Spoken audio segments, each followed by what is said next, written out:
गुरु की प्यारी सत्कार योग साध संगत जी, आप सभी के चरणों की रज को वंदन। साध संगत जी, रूहानी मार्ग पर चल रही रूह के सामने मन अनेकों प्रकार के संशय और सवाल खड़े करता है। जब तक मन को इन सवालों के सही जवाब नहीं मिल पाते, तब तक मन रूहानियत की तरफ कदम नहीं बढ़ाता और रूह के मार्ग को बाधित करने के लिए चट्टान का काम करता है। अगर जिज्ञासु मन संतोषजनक उत्तर पा लेता है तो आत्मा का सहयोगी बन जाता है।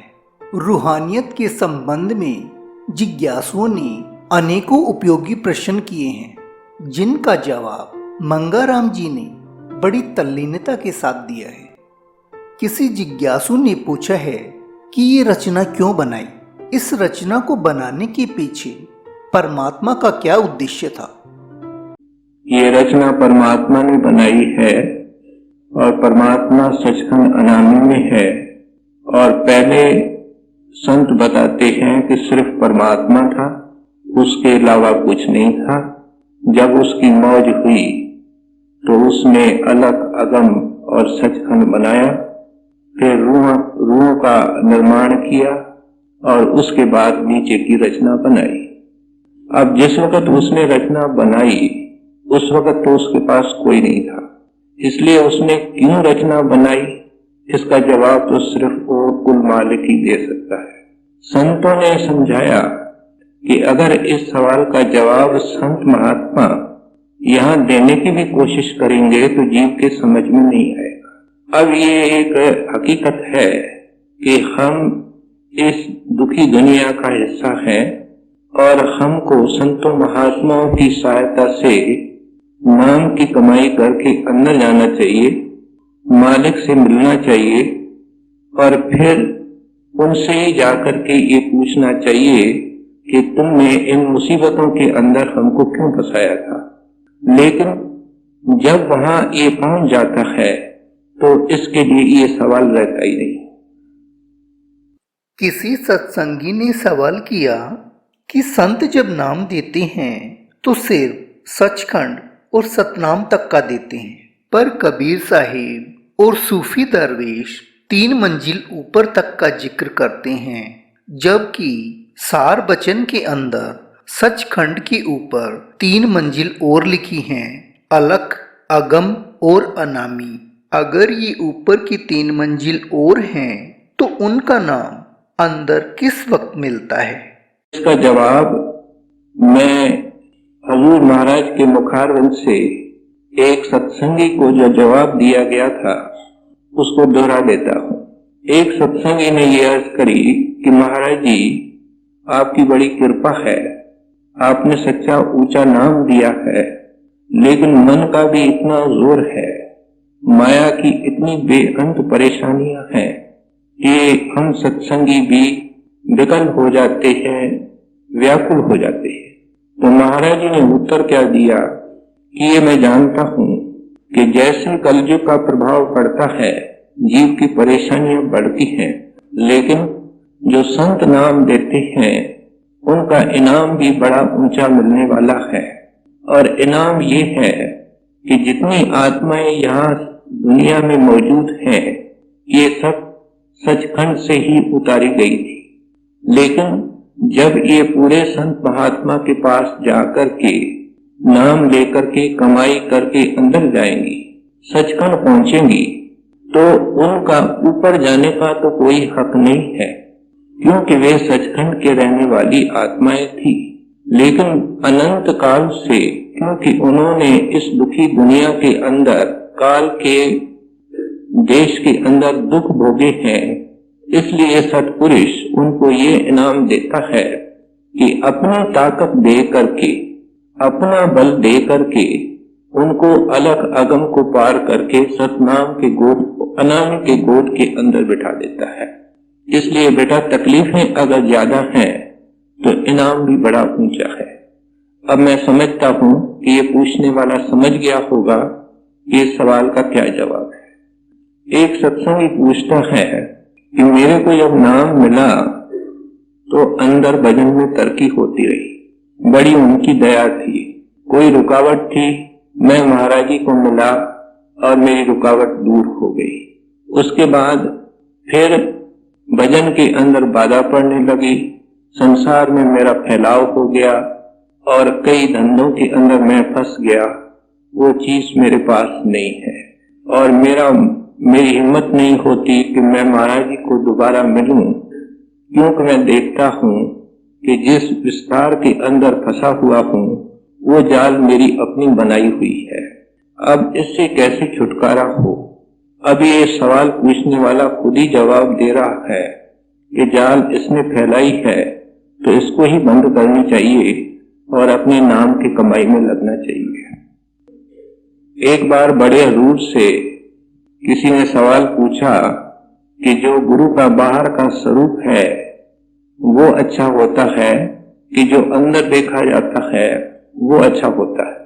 तो महाराज ने ये जवाब दिया कि मिश्री की डली अगर आप किसी तरफ से भी खाओगे तो आपको मीठी लगेगी। ये महाराज जी का जवाब था।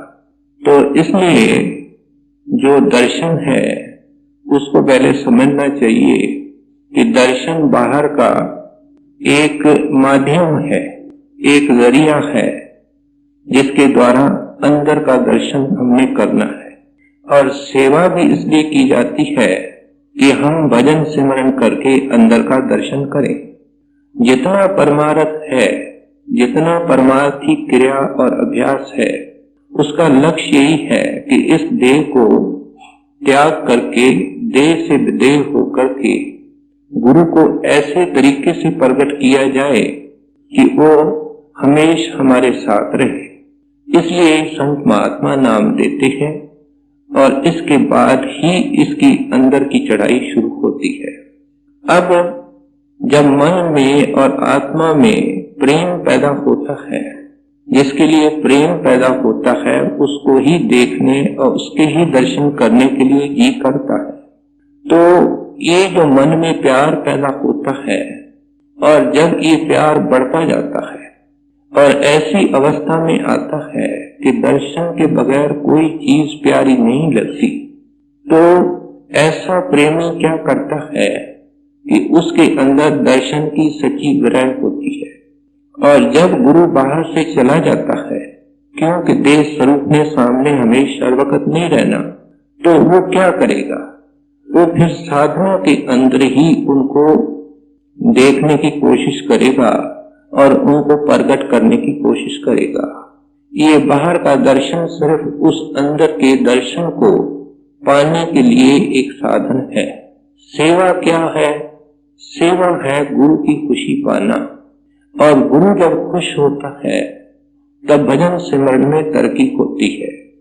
हम सत्संग में सुनते हैं कि सेवा तन की, धन की और मन की होती है। ये रुकावटें हैं जो हमको अंदर में दर्शन नहीं करने देती है। एक तन की रुकावट है, क्योंकि हमारा तन से मोह है। तन के रोम रोम से मोह निकालना पड़ता है, सारे शरीर को सुन्न करना पड़ता है, इसकी चेतन सत्ता हटानी पड़ती है और तन को अर्पण करना पड़ता है। दूसरा, हमारा तन के साथ मोह है और इसको इसलिए हम सजाते रहते हैं, संवारते रहते हैं। जब हम एक साथ बैठ करके खाते हैं, एक साथ बैठ करके मिट्टी की टोकरियां उठाते हैं, एक साथ साथ संगत की सेवा करते हैं, छोटा बड़ा अमीर गरीब, तो हमारे अंदर से अहंकार निकलता है, शरीर का मोह निकलता है। धन है, धन का भी अहंकार होता है, और धन अगर है तो उसके द्वारा हम कई विषयों के ऊपर पैसा खर्च करते हैं और नतीजा क्या होता है कि हम जिन कर्मों को गिरा करके खत्म करके अंदर जाना चाहते हैं वे बढ़ जाते हैं। इसलिए धन इसलिए है कि अपने ऊपर कम से कम खर्च करके और बाकी साथ संगत के अंदर खर्च करने से वो धन सकारात्मक होता है। ऐसे धन खर्च करने से न बीमारी कम आती है, मुक्तना कम आता है और भजन सिमरन के अंदर बाधा कम आती है। फिर जो मन की सेवा है वो ये है कि यहाँ तो परमात्मा मिलेगा, यहाँ तो दुनिया मिलेगी। अगर हम गुरु और परमात्मा को चाहते हैं, साथ साथ में हमारे मन के अंदर दुनिया का कोई भी किसी किस्म का प्यार है, तो याद रखिएगा परमात्मा नहीं मिलेगा। उसके प्रेम की शर्त बड़ी कड़ी शर्त है कि तुमको संपूर्ण दुनिया का प्यार छोड़ करके मेरे से प्यार करना पड़ेगा, तभी जाकर के उस परमात्मा की प्राप्ति होती है। हम अपने मन की पड़ताल करें कि हम दुनिया भी चाहते हैं और सद्गुरु भी चाहते हैं, ये किस तरीके से होता है। सत्संग के बहन भाई के मन में बेअंत दुनिया की इच्छाएं हैं। ये जब तक ये इच्छाएं हमारे अंदर हैं, तब तक हमारी उस परमात्मा और गुरु के दर्शन की इच्छा कभी पूरी नहीं हो सकती। इसलिए आप महात्मा अच्छी तरह समझाते हैं कि ये जो सेवा है वो भी इसलिए है कि हमारा मन निर्मल हो, धन से हमारा मोह निकले, तन से निकले और मन हमारा नाम की कमाई के अंदर लगे और हम अभ्यास के अंदर कामयाब हों। सो इसलिए सेवा का दर्जा कोई भजन से कम नहीं है। दर्शन सिर्फ सेवा करने से नहीं होगा। सेवा एक जरिया है, जिस तरीके से बाहर का दर्शन भी एक जरिया है, और लक्ष्य और मकसद क्या है कि दर्शन अंदर में हो। सो इसलिए सेवा बड़ी है कि दर्शन बड़ा है। ये वही जवाब है कि मिश्री को जिस तरफ से खाते हैं वो मीठी होती है। एक भाई साहब पूछते हैं कि दुनिया के अंदर दिन ब दिन पाप बढ़ते जाते हैं और महात्मा की वाणी कहती है कि पापों की सजा नरक है, तो दूसरी तरफ आदमियों की जनसंख्या बढ़ रही है। जब पाप बढ़ रहे हैं तो जनसंख्या कम होनी चाहिए, लोग नरकों में जाने चाहिए। ये उल्टा कैसे हो रहा है? अब ये भाई साहब बहुत छोटी दृष्टि से देख रहे हैं और इनका ख्याल केवल इंसानों की तरफ है। ये जरूर है कि इंसानों की, मनुष्यों की जनसंख्या बढ़ रही है, पॉपुलेशन बढ़ रही है, लेकिन आत्माएं संसार में और ब्रह्मांड में कितनी है इनका कोई लेखा ही नहीं है। और जैसे एक वेटिंग लिस्ट होती है, ऐसे वेटिंग लिस्ट बनी हुई है कि किस जूनी से कौन सी जूनी में जीव को जाना है और किस जूनी से निकल करके इंसान बनना है। इसलिए बहुत सारे मनुष्य जो इंसान बनते हैं वो पशुओं के जूनियों से बनते हैं, क्योंकि उनके अंदर 4 तत्व हैं और जब उनकी बारी आती है तब वे मनुष्य बनते हैं। और फिर कलयुग के अंदर संतों ने भी बड़ी दया की है कि वो जगह जगह जाकर के दौरे करते हैं, सत्संग करते हैं, बेअंत जीवों के ऊपर दृष्टि डालते हैं और फिर वो किसी भी जून के अंदर होगा तो मनुष्य बनेगा। इसलिए ये प्रभु की लीला है और इसके लिए समझने के लिए अंदर की आंख चाहिए और इसका सवाल का जवाब कोई बाहर से दे ही नहीं सकता है। एक भाई साहब कुछ सवाल पूछते हैं कि बकरी पालनी चाहिए कि नहीं, क्योंकि उसके जो बच्चे होंगे आखिर उनको कसाई के यहाँ बेचना पड़ेगा। अगर यही हालत है कि बकरी रख करके उनके बच्चों को कसाई के यहाँ देना है, तो मैं समझता हूं कि बकरी नहीं पालनी चाहिए। ऐसे सवाल खास करके अमेरिका के लोगों ने महाराज से पूछे हैं, क्योंकि उनके यहाँ तो मांस का रिवाज बड़ा प्रचलित है और वहां खेतों के अंदर कई प्रकार के पशु पाले जाते हैं। सूअर पाले जाते हैं, भैंसे, गाय वगैरह। ये सिर्फ इसलिए पाले जाते हैं कि बाद में जब वो निकम्मे होते हैं तो उनको काटा जाता है और वो कसाईयों को बेच देते हैं। ऐसी जब कभी चिट्ठी महाराज जी के पास आई है तो महाराज कहते, ये जवाब में ये लिखते रहे हैं कि किसी भी हालत में अपने जानवर को कसाई के यहाँ नहीं बेचना चाहिए। अगर बेचना है तो आप ऐसे किसान वगैरह को बेच सकते हो जो उससे कोई दूसरा काम ले, लेकिन जानबूझ करके ये जानते हुए कि ये जानवर काटा जाएगा, बेहतर है कि ऐसे जानवर को पाला ही न जाए। इस तरीके से दूसरे भाई साहब ने पूछा है, तोता पालना और तोते बेचना कोई अच्छा काम है? साफ जाहिर है ये कोई अच्छा काम नहीं है। हम जब एक दिन भी एक कमरे के अंदर नहीं बैठना चाहते हैं मालिक की याद में, तो तोते को कैद में रखना और पिंजरे में रखना और विशेषकर सत्संगी को, ये कहां तक मुनासिब है?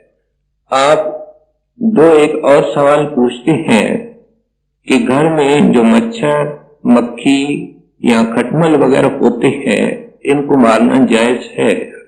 अब सवाल ये है कि ये तो देखते हैं कि हम इनको मार रहे हैं, लेकिन हम सांस लेते हैं उसमें बेअंत जीव मरते हैं। हम चलते हैं, हमसे टक्कर खा करके कई जीव मरते हैं। सो दिन रात जीवों को मार करके ही इंसान दुनिया में जीता है। लेकिन ऐसी दिशा के अंदर इंसान को सूझबूझ से काम लेकर के कम से कम जीव हत्या का बोझ सिर के ऊपर उठाना चाहिए। घर के अंदर अगर मच्छर है तो खिड़कियों को, दरवाजों को जाली लगानी चाहिए और रोज रोज मच्छर मारने के बजाय ये कोशिश होनी चाहिए कि कमरे में मच्छर मक्खी ना आवे। अगर हम अपने घर को साफ सुथरा रखते हैं, चारपाई वगैरह को धूप में डालते हैं, तो खटमल वगैरह होते ही नहीं, इसलिए उनकी मारने का सवाल ही पैदा नहीं होता। बड़े बड़े पढ़े लिखे आदमी आपने देखे होंगे, प्लास्टिक के लंबे डंडे होते हैं और वो उनके घर में रखे होते हैं, कोई मक्खी बैठती है उसको मारते रहती है। ये इंसान का अकली काम नहीं करता कि उनकी बुद्धि कहां जाती है। अंग्रेजी में आम कहावत है, prevention is better than cure. तो हमको ये कोशिश करनी चाहिए कि ये मच्छर मक्खी इत्यादि न हो। अगर हो जाते हैं तो उनको हटाने मारने के अंदर कोई पाप तो लगता ही है। जब हम सब्जी खाते हैं, रोटी खाते हैं, उसमें भी लगता है। तो अगर इतना हम गहराई के अंदर जाएंगे तो फिर जिंदगी के अंदर चलना फिरना और रहना मुश्किल हो जाएगा। सो अगर जरूरत पड़ती है तो कर लेना चाहिए। अगर हम किसी बेसत्संगी के यहाँ इत्तेफाक से जाते हैं और उनके यहाँ कुछ दिन ठहरते हैं, तो सत्संगी को क्या करना चाहिए? उसका बोझ किसी तरीके से जो खर्च करता है उतारने की कोशिश करनी चाहिए। फिर वो लिखते हैं कि ऐसे घर में अगर नीचे बैठने की, भजन करने की सुविधा न हो तो क्या चारपाई के ऊपर बैठ करके भजन कर सकते हैं? ऐसी हालत में चारपाई के ऊपर बैठ करके अगर भजन सिमरन किया जाए तो कोई हर्ज नहीं है। फिर आप पूछते हैं कि महाराज जी के फोटो के ऊपर माला वगैरह लगानी चाहिए, चढ़ानी चाहिए या नहीं। इस चीज को महाराज बिल्कुल नापसंद करते हैं कि ये जो बाहर की फोटो होती है ये पूजा और इन कामों के लिए नहीं है, इसलिए ऐसा काम सत्संगी को नहीं करना चाहिए। दूसरा सत्संगी पूछता है कि जब मैं भजन बैठता हूं तो गुरु का ध्यान नहीं होता, क्या गुरु के सामने तस्वीर रख करके उसमें देख करके और फिर आंखें बंद करके ध्यान करना चाहिए? ये ध्यान भी बिल्कुल वर्जित है, क्योंकि मूर्ति जो है वो कागज की या गत्थे की या मैसोनाइट वगैरह की बनी होती है, इसलिए उसका ध्यान वर्जित है, उसका ध्यान नहीं करना है। सवाल है कि ये बताया जाता है कि इंसान जब मर जाता है तो नरकों में जाकर के उनको सजा भोगनी पड़ती है, और जब इंसान का शरीर यहाँ फूंका गया तो अंदर नरकों में सजा फिर किसको दी जाती है? इस तरीके से इसका मिलता जुलता एक सवाल है कि आत्मा एक राई के दाने से भी छोटी है, तो नरकों में सजा किसको दी जाती है? ये केवल समझ का फेर है। लगता ऐसा है कि हम सत्संग ध्यान से नहीं सुनते। जब ये इंसान का, किसी भी इंसान का ये चोला छूटता है, अंत वेले जमदूत उसको इस शरीर से अलग करते हैं, तो उसके अंदर से आत्मा तो निकलती है, लेकिन आत्मा कोई अपने रूप में नहीं निकलती है। आत्मा के ऊपर कई शरीर होते हैं और जिस शरीर के अंदर वो अंदर निकलती है उसको लिंग शरीर कहते हैं, और जमदूत जो उसको पकड़ने आता है वो भी लिंग शरीर में होता है। तो उस सारे लिंग शरीर को ही सजाएं दी जाती हैं और वो लिंग शरीर सब कुछ महसूस करता है।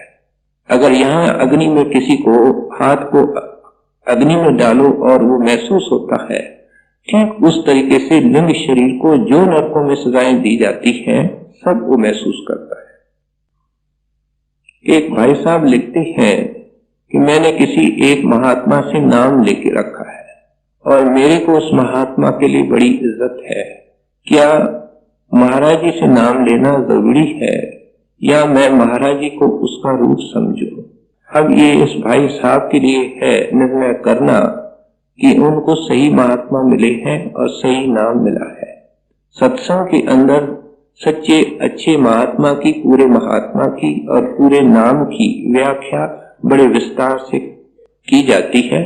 अगर उस कसौटी के ऊपर उनके महात्मा सही है, नाम सही है, तो किसी और नाम की जरूरत नहीं है, उस नाम से ही फायदा उठाना चाहिए। एक सवाल पूछा गया है कि सत्संग के अंदर सिर को ढक करके या सिर के ऊपर टोपी या दुपट्टा रखना क्यों जरूरी है? अब बहुत सारे आदमी बगैर टोपी के और बगैर दुपट्टे के आते हैं। कभी ऐसा नहीं हुआ कि किसी ने उनको टोका या कभी ये नहीं हुआ कि किसी ने उनको बैठने से मना की। अंग्रेज लोग महाराज के सत्संग में बैठते हैं, कुछ लोग टोपी पहन के बैठते हैं और कुछ नहीं पहनते हैं। ये तो हमारे हिंदुस्तान की परंपरा है कि आज जुगाद से ये एक रस्म चली आई है कि सिर को ढक कर के बैठना इज्जत दिखाने की, सम्मान दिखाने की एक निशानी है। जैसे बहू अपने सास के आगे कपड़ा डालती है सिर पर, या छोटा कोई होता है तो बुजुर्ग के आगे डालता है। खास करके संत जनों के सामने, महात्माओं के सामने जब जीव जाता है तो सिर के ऊपर कोई कपड़ा या टोपी रख लेता है। तो ये हिंदुस्तान की परंपरा है और देशों में और किस्म की रिवाज है। एक अंग्रेज मेरे को डेरे में मिला। जब वो आते हैं, आपको पता है अमेरिका के अंदर को पजामे पहनते नहीं, वो स्कर्ट्स पहनते हैं, आधी टांगे उनकी नंगी होती है। लेकिन डेरे में आकर के जब वातावरण को देखते हैं तो वहां के लोग, वहां की जो बहनें होती हैं वो अपनी पंजाबी ड्रेस पहन लेती है और भाई लोग जो होते हैं वो कुर्ते वगैरह पहनते हैं, सिर के ऊपर टोपी रख देते हैं। एक मेरे को विदेशी सत्संगी मिला, वो मजाक में कहने लगा कि हमारे विलायत के अंदर इज्जत दिखाने का जो तरीका है वो ये है कि हम बूट तो पहन करके रखते हैं और टोप उतार करके इज्जत करते हैं। आपके यहाँ उल्टा तरीका है कि बूट को उतारा जाता है और टोपी को रखा जाता है। और ये जो नई आदत डालने का सवाल है, इसके अंदर हमको मुश्किल तो बड़ी पड़ रही है, लेकिन हम कोशिश कर रहे हैं और धीरे धीरे इसकी आदत हमारे अंदर पड़ जाएगी। सो इसके अंदर कोई परमार्थ नहीं है। अगर सिर ढक करके लेते हैं और अंदर में इज्जत नहीं है तो भी कोई फायदा नहीं।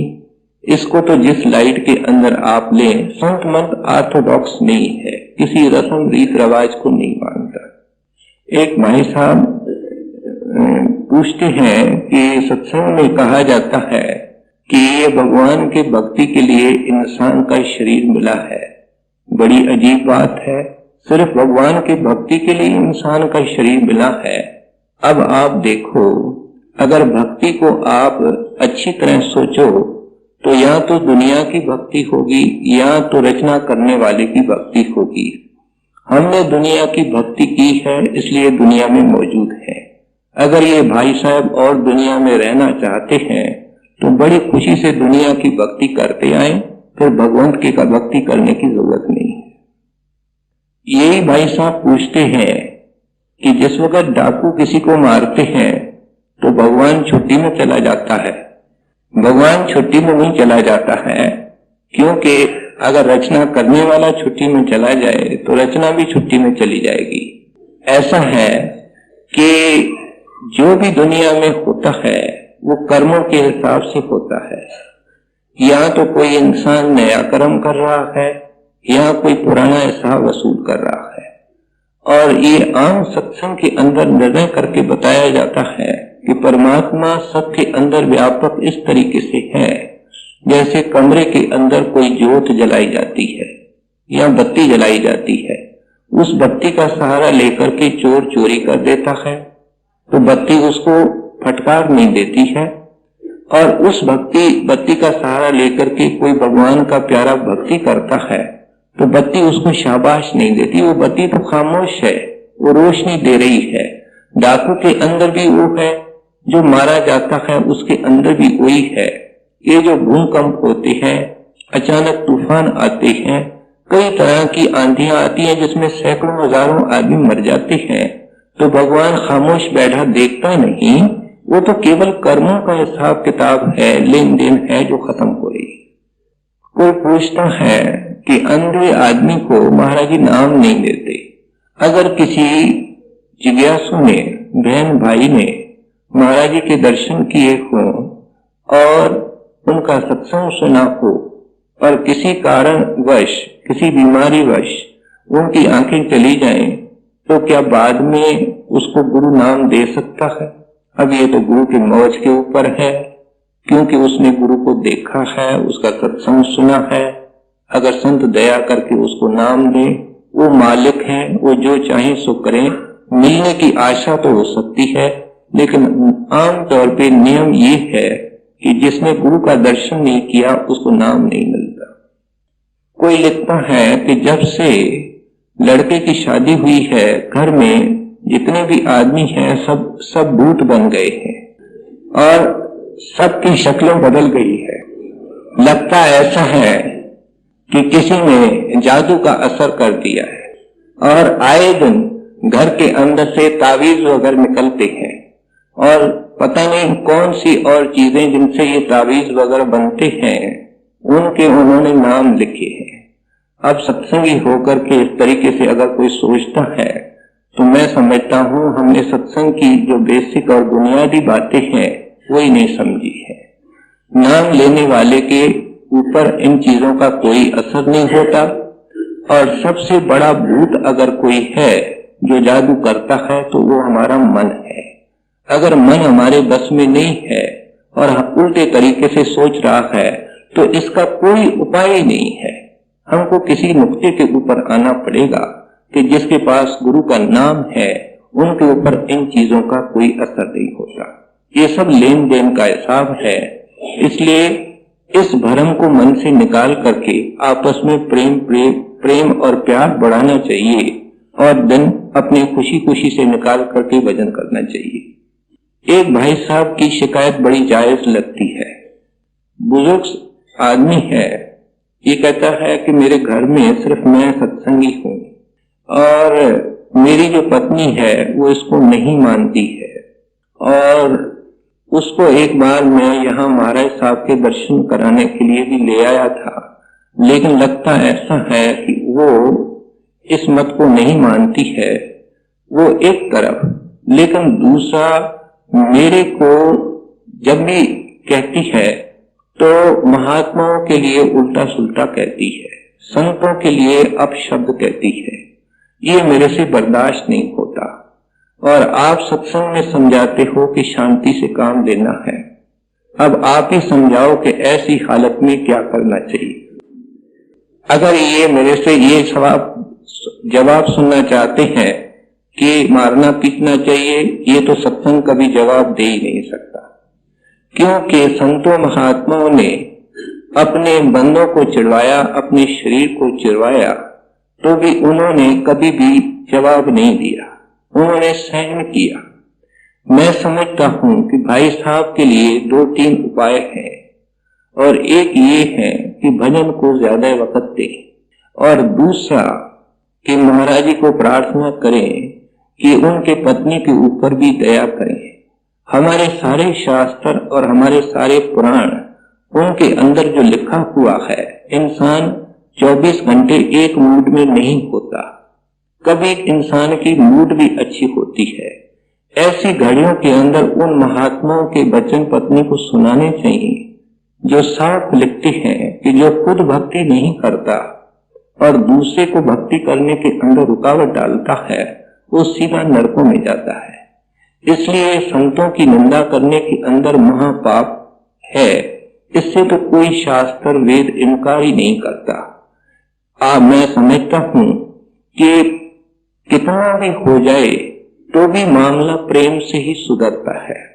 गंदी चीज को हम कभी गंदे पानी से धो नहीं सकते। भाई साहब को सब्र से काम लेना चाहिए, महाराज जी के ऊपर विश्वास रखना चाहिए। बड़े बड़े विरोधी थे, बड़े बड़े आलोचक थे, पता नहीं क्या क्या कहते थे, लेकिन जब उनको समझ आ गई, उन्होंने सिर्फ नाम नहीं लिया, लेकिन उनके सारे कुटुंबियों को, सारे रिश्तेदारों को अपने पैसे लगा करके, अपने तरफ से किराए लगा करके उनको उन्होंने नाम दिलाया है। ऐसे कई परिवारों को मैं जानता हूं।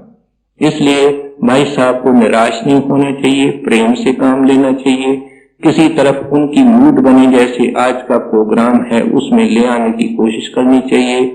क्यों कि और जो बाकी बातें हैं उसमें पत्नी का दिल लेना चाहिए, क्योंकि जब वो देखेगी कि बाकी बातों में ये मेरी बात मान रहा है, कभी शायद आपकी भी बात मान लेवे, सत्संग में लग जाए, मालिक की तरफ लग जाए। कोई पूछता है कि किसी सत्संगी का किसी इंसान से मोह है और वो नॉन सत्संगी है, और आप कहते हैं कि ऐसी हालत में दुनिया में आना पड़ता। अब मैं तो नहीं कहता हूं, संतों की वाणी कहती है। अगर ऐसा सत्संगी दुनिया में आना भी नहीं चाहता तो फिर उसको क्या करना चाहिए? इसका जवाब तो सीधा साधा है कि जब सबका मोह छोड़ना है तो उसका मोह भी उसको छोड़ना ही पड़ेगा, वरना उसका मोह खींच करके उसको संसार में जरूर लाएगा। एक भाई साहब पूछते हैं कि मन में जो ख्याल पैदा होते हैं क्या उनके भी कर्म लगते हैं? ये बहुत गहन विषय है और इसके ऊपर गहराई से विचार करना चाहिए कि जो भी हम कर्म करते हैं वो कैसे करते हैं। पहले हमेशा उसकी शुरुआत ख्याल से होती है, विचार से होती है। जब कभी हम किसी को बदले लेने की कोशिश करते हैं तो एक ख्याल बदले का उठता है, वो बार बार रिपीट होता है और रिपीट होकर के वो ख्याल मजबूत हो जाता है। फिर जब वो हमारे सामने आदमी आता है तो हम उसको गाली गलौज देते हैं, मारना पीटना शुरू करते हैं। तो वो कर्म कैसे बना, उस कर्म की शुरुआत कैसे हुई? उस बदले की भावना से, बदले के ख्याल से। बल्कि अंग्रेजी में आम कहावत है, as you think so you become, जैसे तुम सोचोगे ऐसे बनोगे। हमारे को जो सिमरन ध्यान दिया गया है वो भी क्या है? वो मन का काम है, शरीर का तो काम नहीं है। और वो मन क्या करता है कि गुरु के बारे में सोचता है, गुरु का ही ध्यान करता है और धीरे धीरे वो गुरु का ही रूप हो जाता है, मालिक के साथ मिल जाता है। तो इसलिए ये कहना कि मन के ख्याल करने से कर्म का कोई वास्ता नहीं है, इसका बड़ा गहरा संबंध है। बाइबल के अंदर ईसा मसीह साफ कह रहे हैं कि अगर तेरे को पर स्त्री पर पुरुष का सिर्फ काम का ख्याल भी आता है तो मैं उसको एडल्ट ही कहता हूं, मैं उसको काम कहता हूं, क्योंकि काम की शुरुआत भी इस तरीके से होती है। इसलिए ये ख्याल करना कि भावना या ख्याल का कोई कर्म नहीं लगता, ये बिल्कुल गलत है। किसी सत्संगी को किसी का जूठा खाना चाहिए क्या? मैं समझता हूं सत्संगी क्या किसी भी दुनियादार को जूठा नहीं खाना चाहिए। क्यों कि हर एक जैसे इंसान अपनी दौलत संभाल करके रखता है, इस तरह हर एक इंसान के अपने अपने संस्कार हैं और उसके जूठे भोजन खाने से उसके संस्कार हमारे अंदर आते हैं। आमतौर पे कमाई वाले महात्मा कभी अपनी जूठी चीज किसी को नहीं देते। हजूर के वचन है कि नहीं तो उनको उसके कारण अपनी कमाई देनी पड़ती है। कमाई जब एक शुभ चीज है तो अशुभ चीज भी इस तरीके से मिलती है। और सेहत के ख्याल से भी कोई बीमार है, कोई तंदुरुस्त है, तो इसलिए हर एक अपने पास अपनी चीज रखे। हमारा जी कहते थे, न कभी जूठा खाओ, न कभी किसी को जूठा खिलाने की कोशिश करो। किसी और के कपड़े पहनने चाहिए कि नहीं पहनने चाहिए? जब मालिक अपने 2 कपड़े देवे तो उसमें ही गुजारा करना चाहिए। सिर्फ दिखावे के लिए और के कपड़े पहनने में कोई फायदा नहीं है। इसके बारे में मैं एक छोटी सी वार्ता आपको सुना देता हूँ। एक अच्छा कमाई वाला सत्संगी था। उसका ये नियम था कि ये दूसरे सत्संगी के घर में रात को जा करके आराम करता था। दोनों अच्छे अभ्यासी थे। रात को 2-1 बजे उठ करके भजन करते थे और उन्होंने उस सत्संगी ने अपनी एक तहमत या धोती उसके घर के अंदर रख दी थी, जो रात को पहन करके ओढ़ करके वो बैठता था। एक दिन वो भजन बैठा तो उसका मन बिल्कुल डावाडोल था, उसको समझ ही नहीं आई। दूसरे दिन सुबह होते ही उसने जब अच्छी तरह देखा तो पता लगा कि वो जो धोती या तहमत वो उसकी नहीं थी। उसने घर वाले से पूछा कि मेरी तहमत कहाँ गई, तो उसको जवाब मिला कि आपकी तहमत को या आपकी धोती को आज धोया गया था और छत के ऊपर सुखाने के लिए डाला गया था। हो सकता है कि पड़ोसी आपकी धोती बदल करके ले गया है और पड़ताल करने से पता लगा कि पड़ोसी की धोती उनके पास आ गई थी। इससे साफ जाहिर है कि ऐसी हालत के अंदर अपनी चीज बनाए रखने के लिए औरों के वस्त्र जहां तक हो सके नहीं पहनने चाहिए। एक कोई बीएससी के अंदर लड़का पढ़ रहा है, वो कहता है कि जैसे हम सर्दी, गर्मी और हवा का असर महसूस करते हैं, क्या ऐसे आत्मा का भी कोई मौजूदगी महसूस कर सकते हैं? अभी हम जो बोल रहे हैं, आप जो सुन रहे हैं, ये आत्मा की मौजूदगी तो है, क्योंकि जब आत्मा शरीर से अलग होती है तो बोलने वाला बोल नहीं सकता, सुनने वाला सुन नहीं सकता। ये सीधी साइंस है। मैं समझता हूं समझ में आ जाना चाहिए। कोई भाई साहब पूछते हैं कि आगे होकर के कोई अगर पूछे कि मेरे को नाम याद नहीं है तो क्या उसको बताना चाहिए? अब ये बड़ा एक सावधानी का काम है। कुछ अजीब लोग हैं जो नाम जानना चाहते हैं जिनको नाम नहीं मिला हुआ है, और ऐसे कई मौके होते हैं। इसलिए ऐसे काम करने से पहले सावधानी बरतनी चाहिए और उसे पूछना चाहिए तुमको नाम कब मिला। और अगर आपको इस चीज का पता है कि बराबर मिला तो उससे पहले आगे होकर के पूछना चाहिए कि तुमको क्या क्या याद है। अगर उसको 2-3 नाम 4 नाम याद है और एक नाम याद नहीं है तो बताने में कोई हर्ज नहीं है। उससे पहले बल्कि ये कहना चाहिए कि आपके घर में कोई सत्संगी है। अगर वो कहता है कि घर में सत्संगी है तो कहना साफ चाहिए कि उस घर वाले से ही पूछ लो। कोई भाई साहब ने ये गलतफहमी ली है। वो कहते हैं कि आपने सत्संग में कहा है कि महाराज जी को कोई चिट्ठी नहीं लिखनी चाहिए। मैं समझता हूँ सत्संग में ऐसे किस्म की कोई चीज कभी भी नहीं कही गई है। हो सकता है भाई साहब के समझ का के अंदर कोई अंतर है, और परमार्थ की अगर कोई समस्या है तो महाराज जी को जरूर चिट्ठी लिखनी चाहिए और जवाब भी आता है। आपका कहना है कि संसारी झंझटों में हम किसको लिखें? पहली बात तो ये है कि गुरु ताकत है जो अंदर बैठी हुई है, और जिसको वो झंझट हम कहते हैं वो झंझट हमारे कर्मों के कारण है। गुरु बड़ा मुंतजिर होता है, इस प्रतीक्षा में होता है कि सेवक मेरी बांह पकड़े और कर्म के दायरे से आवे। ये जो हम थोड़ा बहुत यहाँ पहुंचते भी हैं, सत्संग में भी आते हैं, थोड़ा बहुत बैठते भी हैं, ये सब कुछ उसके तरफ से है जो हमारे अंदर बैठा हुआ है। सो इसलिए बहुत सारी बातें तो उनके सामने हम अंदर में ही रख सकते हैं। वो सब कुछ देख रहे हैं, वो सब कुछ जानते हैं, लेकिन डेरे में चिट्ठी डालने में कोई मना नहीं है। भाई साहब के शायद सोचने या समझने या सुनने का कोई फर्क है।